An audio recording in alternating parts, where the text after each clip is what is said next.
লজ্জা করে না? ভারতবর্ষের মাটিতে জন্ম নিয়ে, সনাতন হিন্দু ধর্মে জন্ম নিয়ে তুমি কি না অন্য ধর্মকে নকল করো? স্বধর্মে নিধনং শ্রেয় পরধর্ম ভয়াবহ। নিজের ধর্মে মরণও ভালো, পরের ধর্ম নকল করা মোটেই ভালো কাজ নয়। হ্যাঁ, গোটা পৃথিবীর ইতিহাসে যত জায়গায় যত অনুষ্ঠান হয়েছে, ধর্মীয় সংগঠন হয়েছে, সব থেকে বেশি মানুষ একত্রিত হয়েছিল 2002 সালে রোমের জেরুজালেম শহরে যীশু খ্রিস্টের জন্মদিনে। সংখ্যাটা কত? 30 লক্ষ। 2014 সালে এই সংখ্যাটা পেরিয়ে যায়। মুসলমানদের হজ যাত্রায় এর থেকে বেশি মানুষ একত্রিত হয়, সংখ্যাটা ছিল 35 লক্ষ। সমস্ত বিশ্ব রেকর্ডকে ভেঙে দিয়ে 144 বছর পর 2025 সালে ভারতবর্ষের প্রয়াগরাজে সনাতনী হিন্দুর জনসংখ্যা 50 কোটি।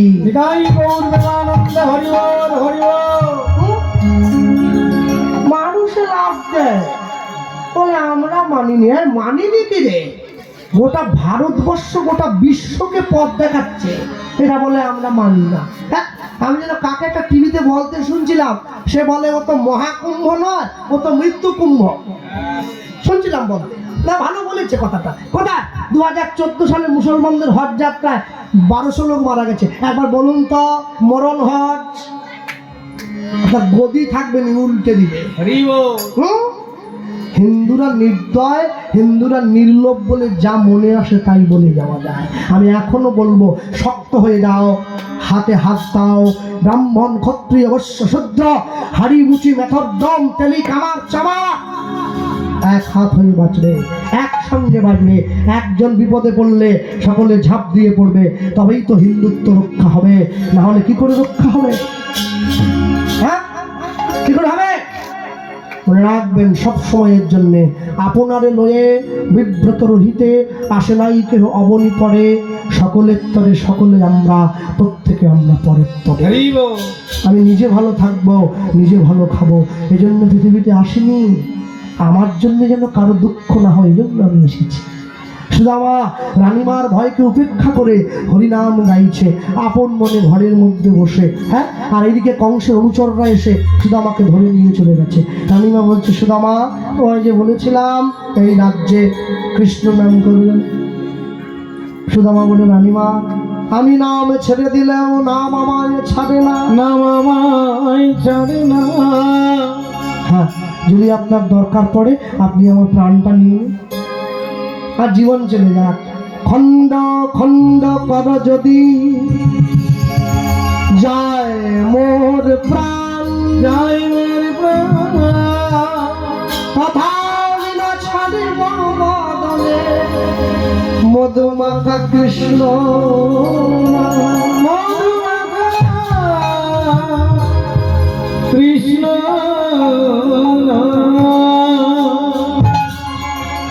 রানীমা ছুটে গিয়ে সুদামার চরণটা জড়িয়ে ধরেছে। সুদামা, আমার অন্যায় হয়ে গেছে, আমি পরীক্ষা করে দেখছিলাম মৃত্যু ভয়কে উপেক্ষা করে যে গোবিন্দ ভালোবাসে সেই তো গোবিন্দের ভক্ত। ভালোবাসায় ভালোবাসা দিয়া বেঁধে যে রাখে, ভালোবাসা ভালোবাসো শুধুই তাকে। তুমি মৃত্যু ভয়কে উপেক্ষা করে আমার গোবিন্দকে ভালোবেসেছ, আজ থেকে আমিও তোমার চরণে শরণ নিলাম, আমিও তোমায় ভালোবাসবো, আমিও তোমার সঙ্গে নয়ন জলে ভেসে হা গোবিন্দ প্রাণ গোবিন্দ নাম গাইব যদি তার চরণটা অন্তিমে পায়। হ্যাঁ, তাকিয়ে দেখছেন না আপনারা সুদামার স্ত্রীর দিকে? ওই যে সাধু সঙ্গের ফল, যখন সুদামা যায় গঙ্গা স্নানে, তার স্ত্রী তখন ফুল বাগান। সুদামা যখন যায় গঙ্গা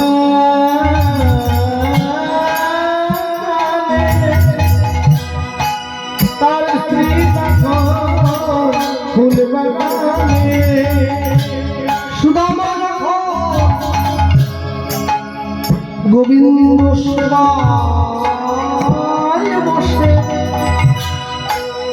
তার স্ত্রী পাশে বসে চন্দন ঘষে। গোবিন্দ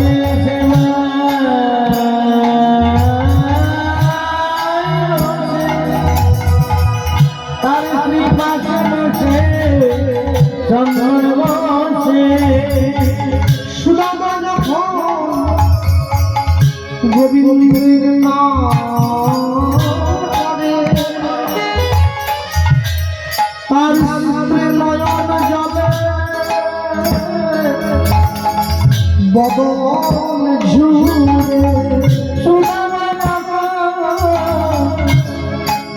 গোবিন্দে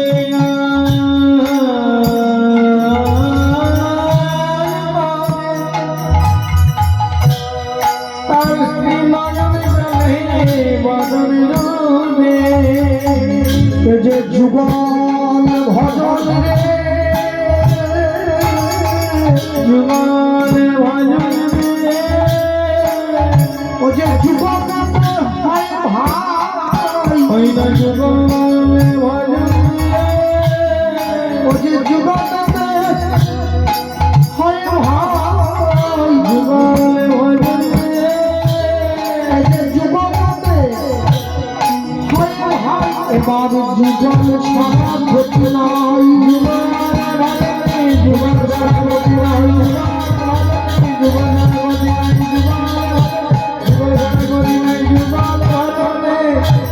যুগল ভজনে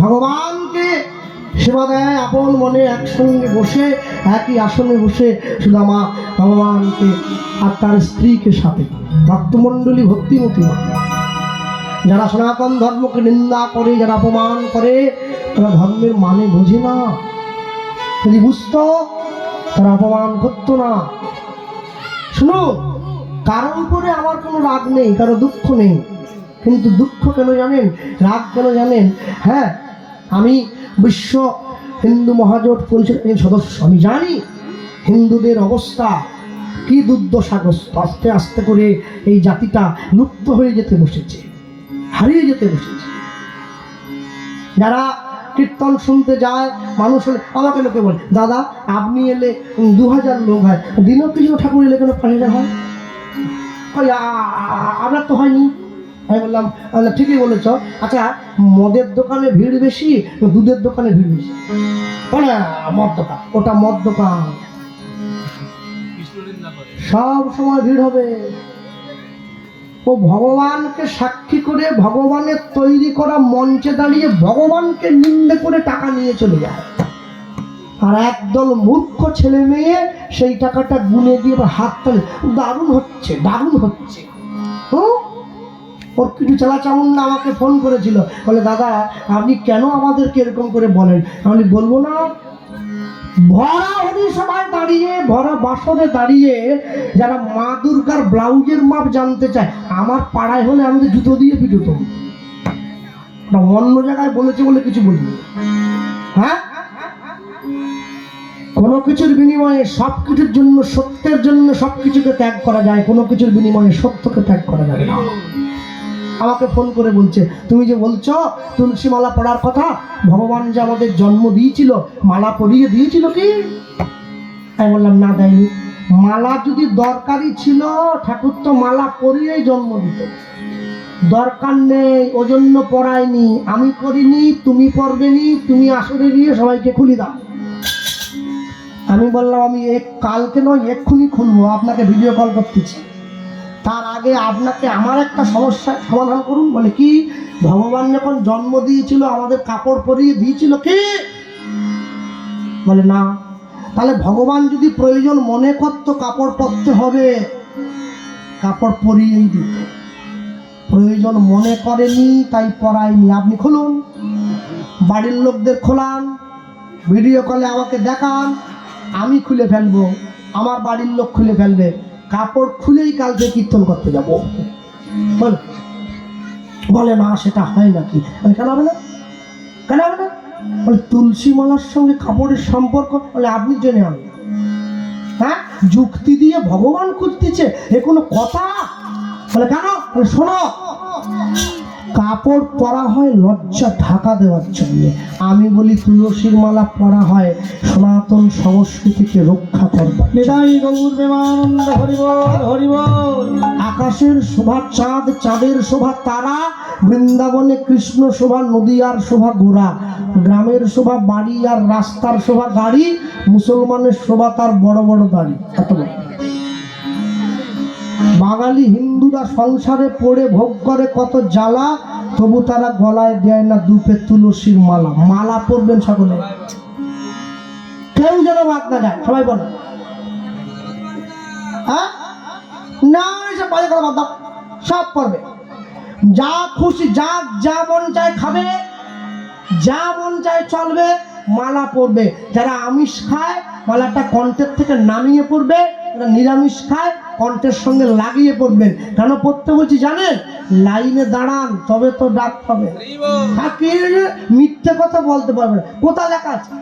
হ্যাঁ, প্রদীপ পাল বলে দিয়েছে মালা পড়লে সাপে কামড়ায়নি, সাপ কাটিয়ে মরে গেছে, ওকে পুলিশ খুঁজছে। এই সব বললে হবে না, এই সব বললে হবে না। মালা পড়তে হবে। কি কথা বলা যাবে? হ্যাঁ, যে মিথ্যা বলিলে বাঁচে অন্যের প্রাণ, জানিবে সেই মিথ্যা হাজারো সত্যের সমান। যাবেনি আবার কি? মালা পরবেন প্রত্যেকে। লোকে আবার বলে দাদা মালা যে পড়তে বললেন আপনি ঠিকই বলছেন, তাহলে কি জানেন তো? হ্যাঁ, মানে কি? মানে শুনুন, মন যদি ঠিক থাকে না তাহলে সব ঠিক। মালা ফালা করতে হয় না, মনটা ঠিক থাকবে। তাহলে যে লোকটা বারুইপুর থানায় পুলিশের চাকরি করে, কালকে সকালবেলা লুঙ্গিপুরে থানায় চলে যাবে। এখন পুলিশ বলবে কি আবার তোমার পুলিশের পোশাক কথা? বলে স্যার মন যদি পুলিশ থাকে না, পোশাক করতে হয়নি, লুঙ্গি পরে কাজ ছেড়ে দেবে, ঝেঁটিয়ে বিষ নামিয়ে দেবে একবারে। মন ঠিক থাকলে সব ঠিক। মালা পরবেন প্রত্যেকে। বাড়ির ছেলে মেয়ে, হ্যাঁ যিশু খ্রিস্টের লকেট পরা বন্ধ কর, কালো কানে করে সব মালা পরবি, তুলসীর মালা।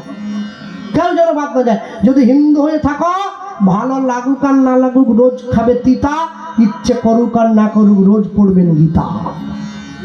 ভুল হোক তবু পড়বেন। এক পকেটে মোবাইল থাকে, আরেক পকেটে গীতা থাকবে, তবে তো জীবনে ব্যালেন্স থাকবে।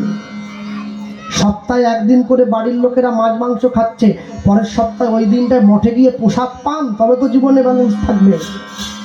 মাসে একদিন করে পিকনিক করতে যায় সকলে, মাসে একদিন করে বাড়ির লোকেরা হরিনাম শুনতে যান, তবে তো জীবনে ব্যালেন্স থাকবে। কি করে থাকবে? হ্যাঁ, এমনি হবে নাকি? সুদামার স্ত্রী সুদামা কারো কোনো কথায় কান দেবে না। হিন্দু সমাজকে ভেঙে দেওয়ার জন্য অনেক মানুষ অনেক রকম ভাবে চেষ্টা করছে। আমি সাবধান করে দিলাম সবাইকে, খুব সাবধান। কারো যুক্তি, কারো বুদ্ধি, কারো প্রলোচনায় পা দেবেন না। একটা কথা মনে রাখবেন, ইংরেজ যখন দেশ থেকে চলে গিয়েছিল, শুধু সোনা নিয়ে গেছে 800 জাহাজ, 800 জাহাজ সোনা। তারপরেও আমরা বেঁচে আছি। কেন জানেন? আমাদের ধর্ম আমাদের বাঁচিয়ে রেখেছে, আমাদের সংস্কার আমাদের বাঁচিয়ে রেখেছে, আমাদের শিক্ষা আমাদের বাঁচিয়ে রেখেছে। ভক্তমণ্ডলী, ভক্তিমতী মায়েরা, সুদামার স্ত্রী একদিনকে সুদামার কাছে গিয়ে বলছে, আচ্ছা স্বামী, তুমি না বলছিলে গোবিন্দ তোমার বন্ধু হয়, দ্বারকার রাজা? হ্যাঁ আমি বলেছিলাম, সত্যি আমার বন্ধু হয়। তা একবার যাও না তোমার বন্ধুর কাছে, আমাদের দুঃখের কথা একটু বন্ধুকে বল না। যাবো না। কেন যাবো? আমি দুঃখে আছি বলে গোবিন্দ ভালোবাসি, যদি আমি সুখ পাই আর গোবিন্দকে ভালোবাসবো না। হ্যাঁ, আমি দুঃখে আছি বলে গোবিন্দকে ভালোবাসি, সুখ পেলে কি ভালোবাসবো? হ্যাঁ, তার স্ত্রী বলছে আচ্ছা তুমি ভালো কিছু চাইতে হবে না, অন্তত বন্ধুর সঙ্গে দেখা তো একটু করে এসো। বন্ধু বলে যাকে বলি, হ্যাঁ তা ঠিক, তুমি বন্ধুর সঙ্গে দেখা করতে বলছো, আমি দেখা করতে যাব, কিন্তু তুমি তো জানো আমার বন্ধু রাজা। শোনো গো ব্রাহ্মণী, বলি গো তোমাদের, শোনো হে ব্রাহ্মণী, বলি গো তোমাদের, শোনো গো ব্রাহ্মণী, বলি গো তোমাদের, শোনো হে ব্রাহ্মণী, বলি গো তোমাদের, রাজ দর্শ দর্শনে যদি যাই মানবে ব্রাহ্মণী বলি গো তোমারে রাজ দর্শনে যদি রাজ দর্শন পেতে যদি হয় উপহার কিছু চাই রাজ দর্শন পেতে যদি হয় উপহার কিছু চাই রাজ দর্শন পেতে যদি হয় উপহার কিছু চাই রাজ দর্শন পেতে যদি হয় উপহার কিছু চাই জীবনের 4টি জায়গায় খালি হাতে যাবেন না। এক হচ্ছে সদ্যজাত শিশুকে যখন দেখতে যাবেন খালি হাতে যেতে নেই। মৃত বাড়িতে যিনি মারা গিয়েছে তাকে দেখতে গেলে খালি হাতে যেতে নেই। সাধুগুরু বৈষ্ণবকে দর্শনের সময় খালি হাতে যেতে নেই। রাজা মহারাজাকে দর্শনের সময় খালি হাতে যেতে নেই। রাজ দর্শন গোবিন্দ রাজা পেতে যদি হয় উপহার কিছু চাই পেতে যদি হয় উপহার কিছু চাই সুদামার স্ত্রী বলছে তুমি রাজা দর্শন করতে যাবে, গোবিন্দকে দর্শন করতে যাবে, উপহার দেবে, কিন্তু আমরা তো গরিব, গোবিন্দের জন্য কি বা দেবো, কি বা আছে না? কিছু যদি না দাও তাহলে আমি আমার বন্ধুর কাছে যেতে পারবো না। সুদামার স্ত্রী গ্রামের মানুষের কাছে ঘুরে 4 মুঠো খুদের কণা ভিক্ষা করে এনে 4টে নাড়ু বানিয়ে দিয়েছে। 4টে নাড়ু বানিয়ে পুটুলির মধ্যে করে বেঁধে সুদামার আঁচলে দিয়ে দিয়েছে, যাও তোমার বন্ধুর কাছে যাও, বন্ধুর কাছে গিয়ে বন্ধুকে একবার দেখে এসো আর নাড়ুটা দিয়ে এসো। হ্যাঁ, সুদামা স্ত্রী যখনই সুদামাকে শিখিয়ে দিয়েছে, আর এই শিখিয়ে দেওয়া মাত্র সুদামা গোবিন্দ দর্শনে যাচ্ছে। কৃষ্ণ মুরারি গোপগিরিধারী বনচারী মনোহারী